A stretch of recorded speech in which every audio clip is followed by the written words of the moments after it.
Right, you're welcome to another edition of the program, The Call of Faith on Armed Forces Radio Service 107.7 FM Abuja.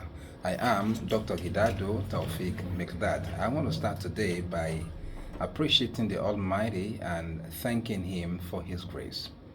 Lord Almighty, Lord of the worlds, the Most High, the Great, I appreciate you for the gift of life, for the gift of good health, for our living, for our nation, for our communities, for peace in our land. Lord Almighty, I praise you.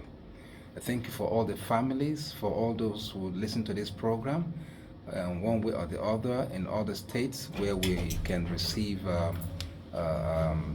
frequencies on this channel. I want to pray with you that God Almighty will keep you safe against all evil. I want to start today by talking about how we can, as a people, make effort in terms of connecting with divine plan vis-a-vis what we aim at achieving in life.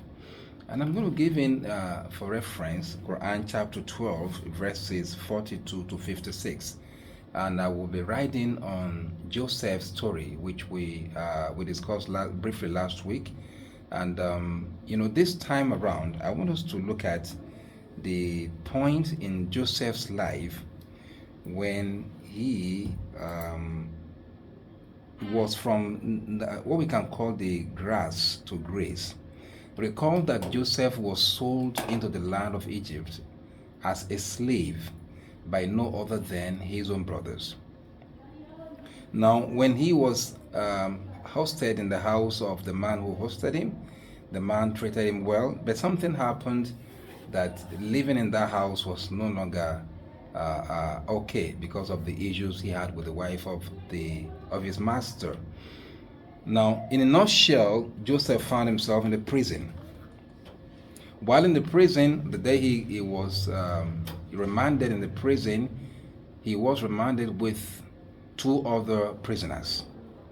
And Joseph prophesied to the two of them that they were going to leave. One of them will go back to the palace to work with the king, and the other one will have to be executed for the weight of his offense. Now, Joseph, while he was making this entreaty to them, he also made an entreaty to the one that was to be freed.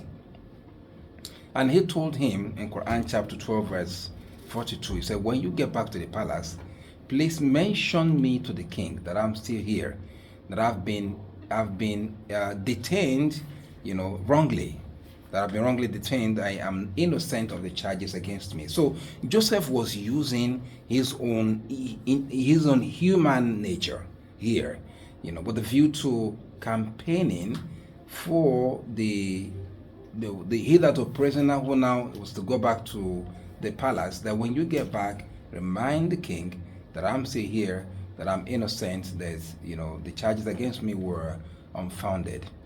Which is normal, to lobby, and you want to use other connections and other stuff to get out of a problem, out of something buggy. Now, little did Joseph know that he being in the prison is part of the divine plan. And here I'm talking to you, dear listeners, that God's plan is the perfect plan and God's time is the best time. Because when the former prisoner got back to the palace, he forgot about Joseph's entreaty and the appeal he made to him. And Joseph remained in the prison for a long, long time. Check it out, chapter 12, verse 43 now. Now, when this happened, Joseph tarried a while. He stayed there for years in the prison. And until the time of the Almighty came, that the king himself had a dream. He had a dream about, the dream was, it was not clear. It was like a jigsaw. It wasn't clear to those who can interpret it amongst the ministers of the king. It was when they were debating on the kind of dream that the king had that the former prisoner, remember, after a long time, and I remember Joseph, Because he knew that Joseph interpreted to him his own dream, and it came to pass. So he now mentioned the dream he mentioned Joseph to the king after the long while. That is to say, that the man left Joseph, forgot about Joseph, until God's appointed time.